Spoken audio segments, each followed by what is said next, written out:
Hello students and welcome back to the PYQ series of social science. अब इस video में हम लोग चैप्टर 10, 11 एंड 12 से आए प्रीवियस ईयर्स क्वेश्चंस को डील करेंगे। 2022 में चैप्टर 10 जो कि है आपका end of colonialism and the cold war, यहाँ से जो क्वेश्चंस आए थे वो आपको पहले यहाँ पे दिख रहे हैं 2 मार्क्स के 3 क्वेश्चंस।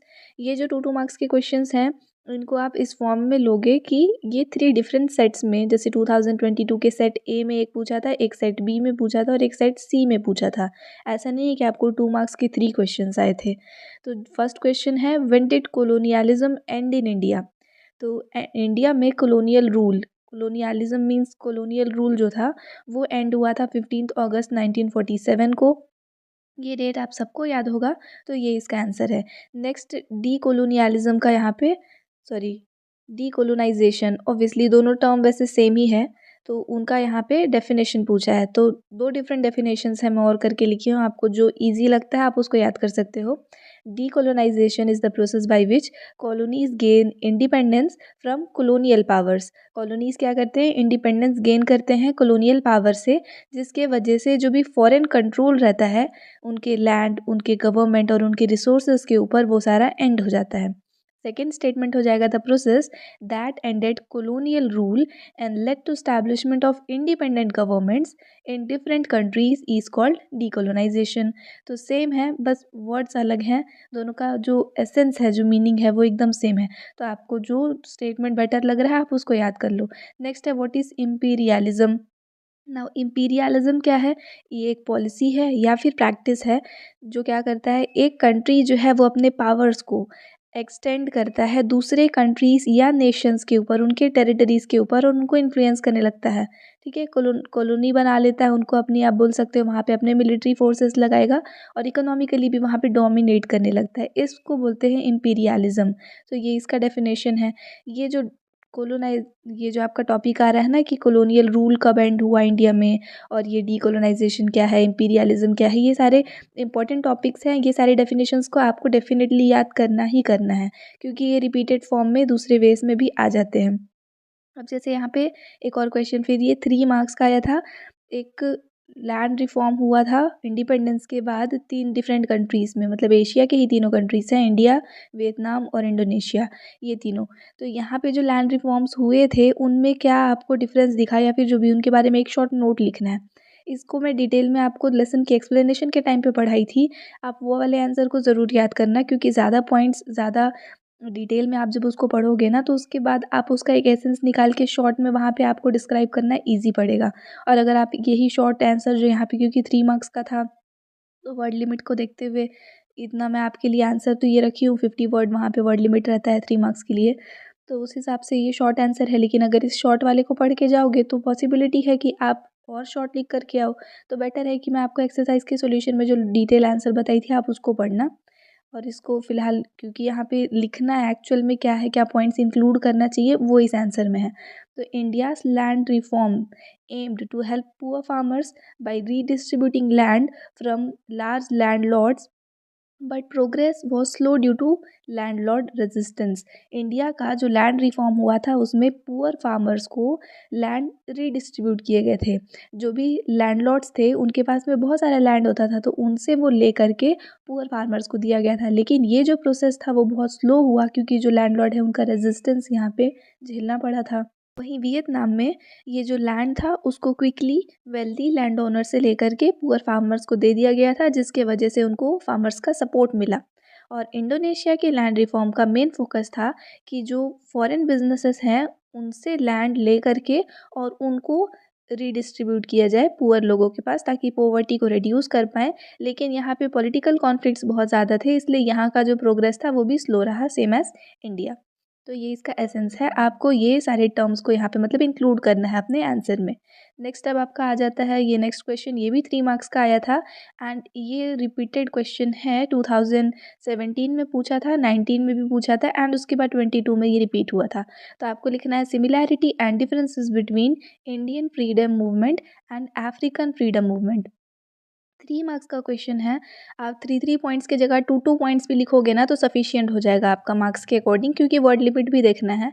लेकिन मैं 3 पॉइंट्स लिख रखी हूँ ताकि आपको यहाँ 3 में से कोई भी 2 जो आपको ईजी लगे आप उसको याद कर लो।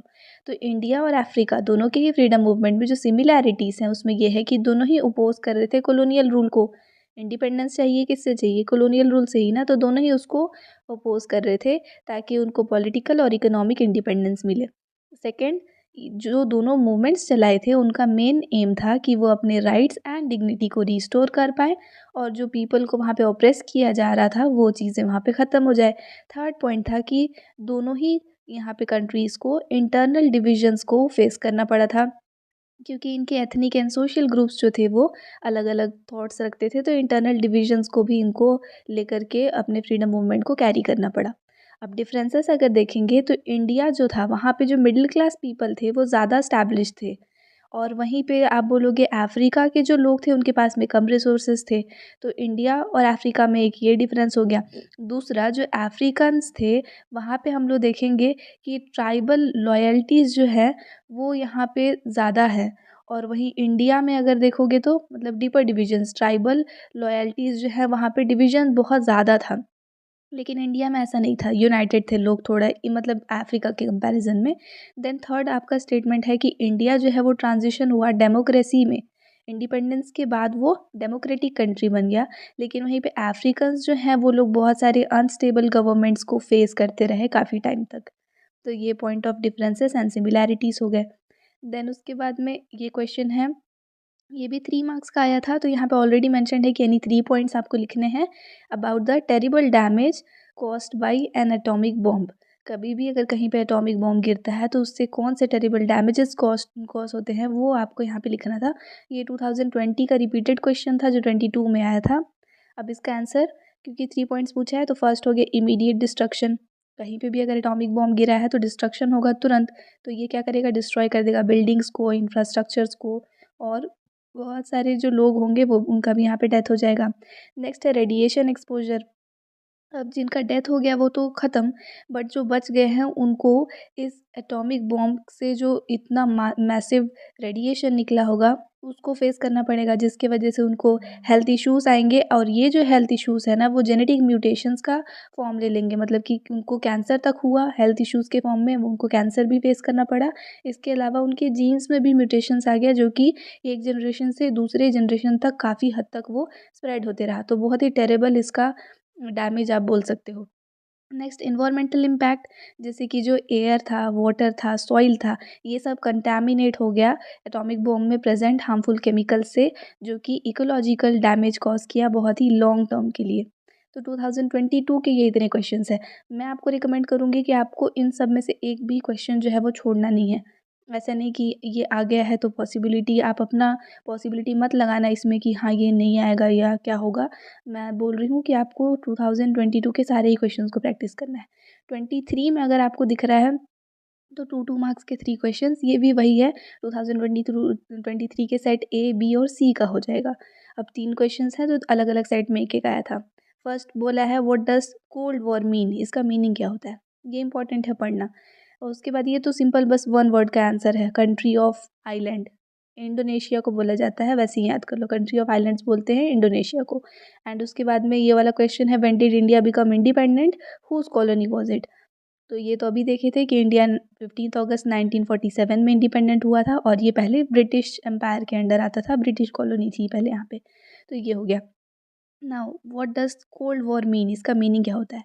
तो कोल्ड वॉर क्या है, एक पॉलिटिकल टेंशन का पीरियड है, ठीक है, एक ऐसा टाइम है जहाँ पे पॉलिटिकल टेंशन चल रहा है या फिर राइवलरी चल रहा है बिटवीन टू डिफरेंट कंट्रीज़। अगर आपको नॉर्मल पूछ रहा है सिर्फ कोल्ड वॉर के बारे में तो आप बताओगे दो डिफरेंट कंट्रीज़ के बीच में, लेकिन आपके 10th चैप्टर से ये क्वेश्चन आया है, और 10th चैप्टर में हम लोग को पता है कि कौन सी कंट्रीज़ के बीच में राइवलरी चल रहा था, तो आप कंट्री का नेम मेंशन कर सकते हैं, यूनाइटेड स्टेट्स और सोवियत यूनियन, मतलब कि अमेरिका एंड रशिया।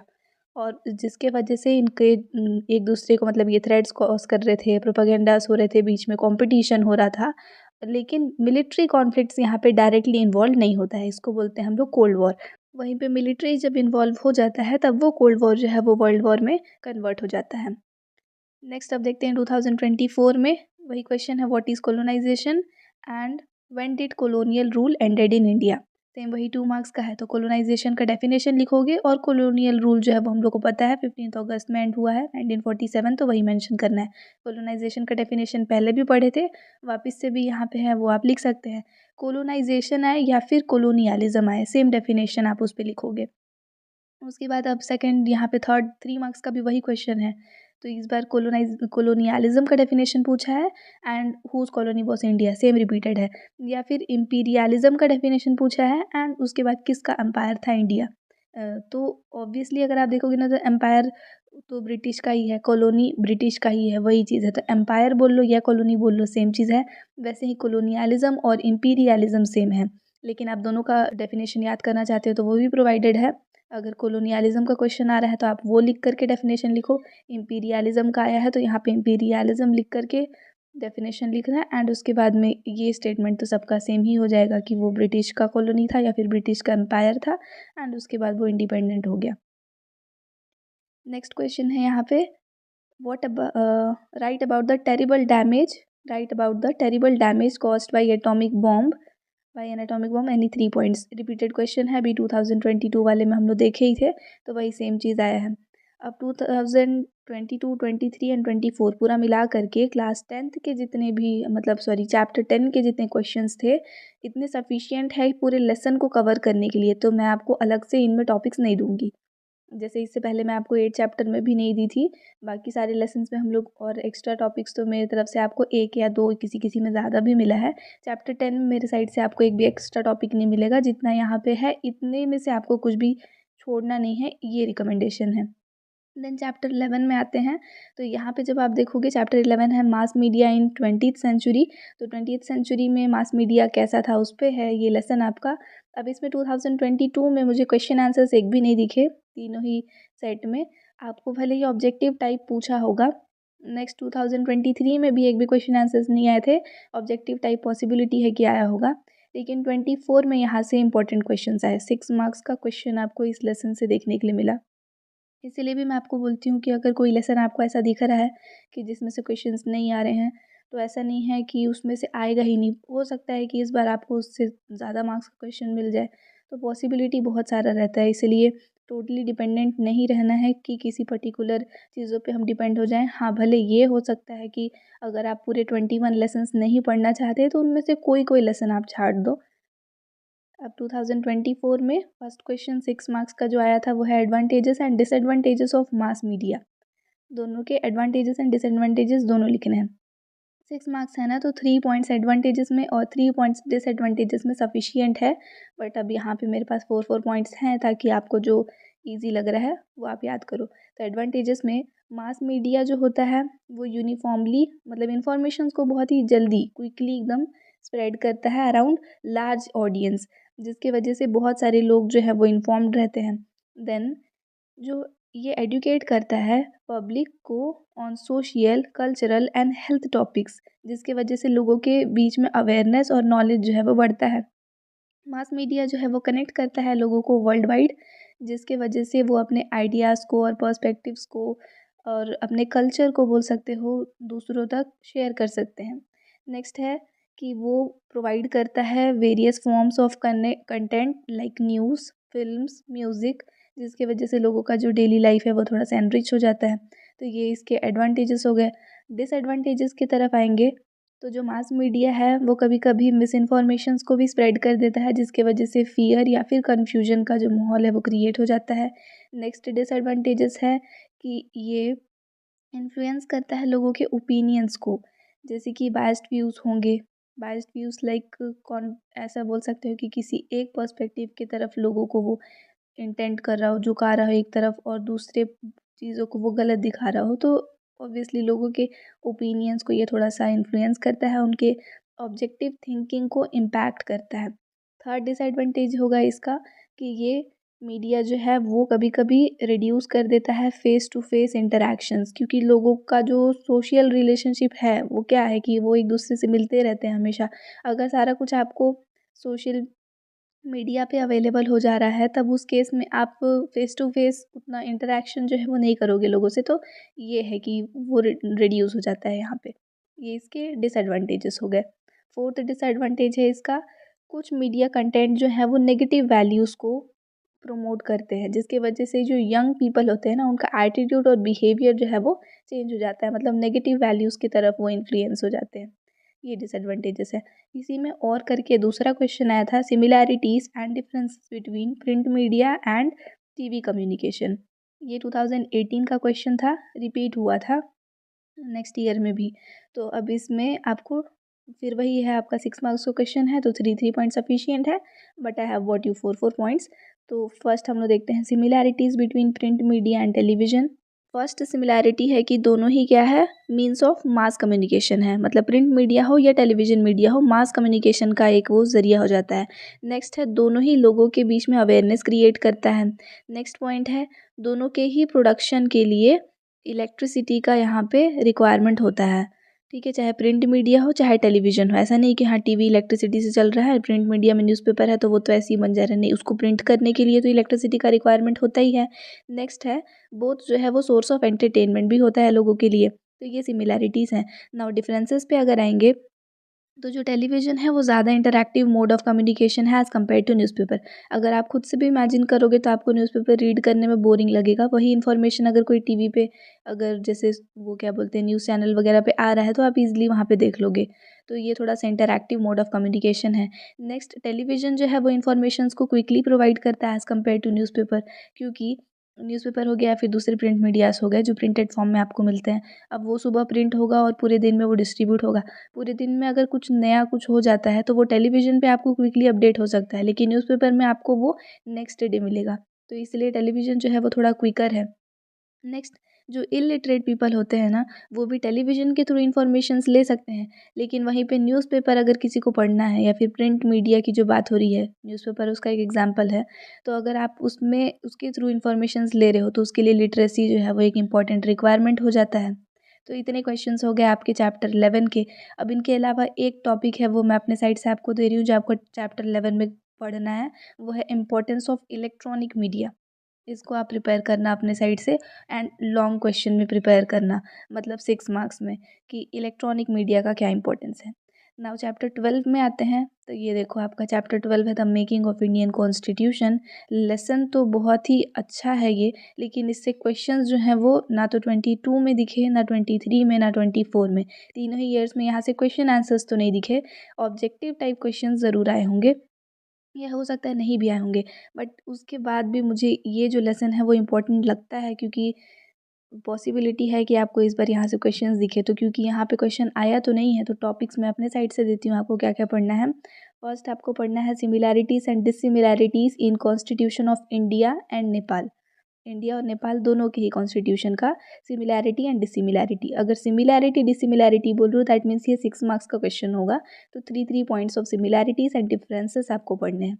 नेक्स्ट उसके बाद में आपको पढ़ने हैं characteristics of Indian constitution and importance of preamble.